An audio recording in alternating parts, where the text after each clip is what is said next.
Hello students, welcome to high altitudes. आज बच्चों हम लोग देखेंगे कि आपका जो इलेक्ट्रॉनिक्स वन का पेपर वन जो होने वाला है उसके लिए आपको किस तरीके से प्रिपरेशन करनी चाहिए। ओके, ताकि आप उस टॉपिक्स को पढ़ सके जो वेटेज के अनुसार मैंने यहाँ पर मेंशन करके रखे हुए हैं। और हर एक चैप्टर में से आपको क्या क्या टॉपिक्स करना चाहिए या आज हम लोग देखेंगे।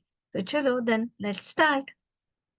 ओके, अभी पहला ये जो टॉपिक बनता है बच्चों हमारा है चैप्टर वन इंस्ट्रूमेंट्स। इसका वेटेज बच्चों 7 मार्क्स का है। इसमें देखिए सीआरटी सीआरओ के बारे में, जो वर्किंग के बारे में मैंने आपको लिखवा के दिया हुआ है। Please refer that notes. Okay, and जैसे सीआरटी को सीआरओ को एक्सप्लेन करना है। देन उसके अंदर जो होती है ना, जैसे electron gun assembly, deflection plate assembly, fluorescent screen, glass envelope, ये सभी बच्चों देखो ऐसे 4 मार्क्स के लिए ये क्वेश्चंस आ सकते हैं। इलेक्ट्रोस्टैटिक डिफ्लेक्शन ये बहुत ही एक इंपॉर्टेंट टॉपिक है बच्चों, इसको तो पक्के से करिएगा आप। और मैग्नेटिक डिफ्लेक्शन को भी ये 3 3 मार्क्स के लिए आ सकते हैं, कोई एक तो आएगा इसमें से शायद से।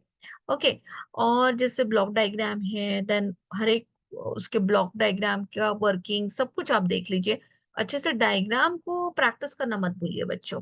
ओके, देन इसके साथ साथ एक देखिए यहाँ पर यूजेटी के बारे में मैंने आपको बताया था, टाइम बेस्ड सीआरओ के बारे में, इसके बारे में भी आपको अच्छे से का पढ़ना है। सीआरओ के जो किस तरीके से वेव फॉर्म्स वहां पे फॉर्म होते हैं इसके बारे में, and the applications of the CRO. Okay, अब बच्चों इसमें एक और जैसे की चीज थी कि आपको डीएमएम, वो एक डिजिटल मल्टीमीटर के बारे में भी, एंड फंक्शन जनरेटर के बारे में भी आपको मतलब आ सकता है एग्जाम में।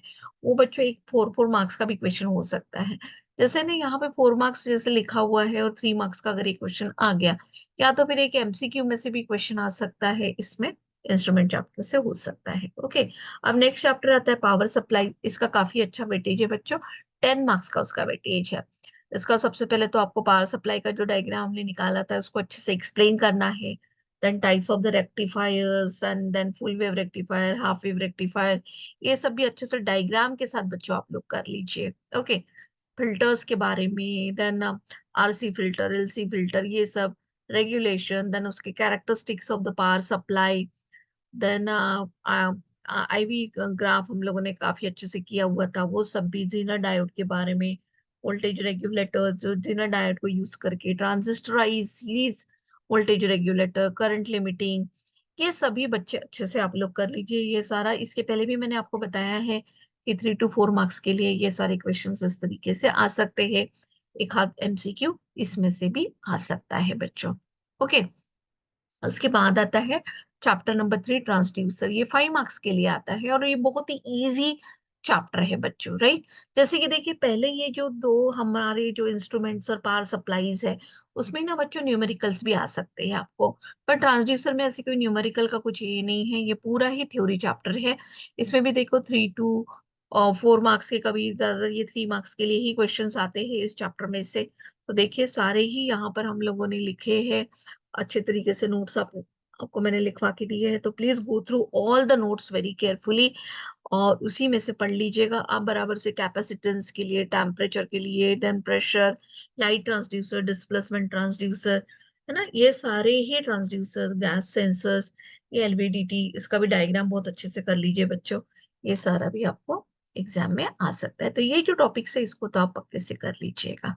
उसके बाद चैप्टर आता है ऑपरेशनल एम्पलीफायर्स। ये काफी बड़ा चैप्टर भी था, 13 मार्क्स का इसका वेटेज होता है बच्चों। इसमें से भी एमसीक्यू एक आधा कोई क्वेश्चन आ सकता है, बाकी का जो है 4 4 मार्क्स के लिए, 3 मार्क्स के लिए इस तरीके से क्वेश्चन आ सकते हैं ज्यादातर।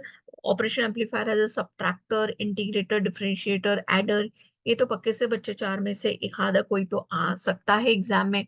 वर्चुअल ग्राउंड के लिए में मैंने एक बहुत अच्छी नोट आपको लिखवा के दी थी, वो आप बिल्कुल लिखिएगा, अच्छे से लर्न कीजिएगा इसको। पैरामीटर्स जो होते हैं ओपैम के, उसके एप्लीकेशंस, ये भी बहुत ही एक इम्पोर्टेंट क्वेश्चन हो जाता है।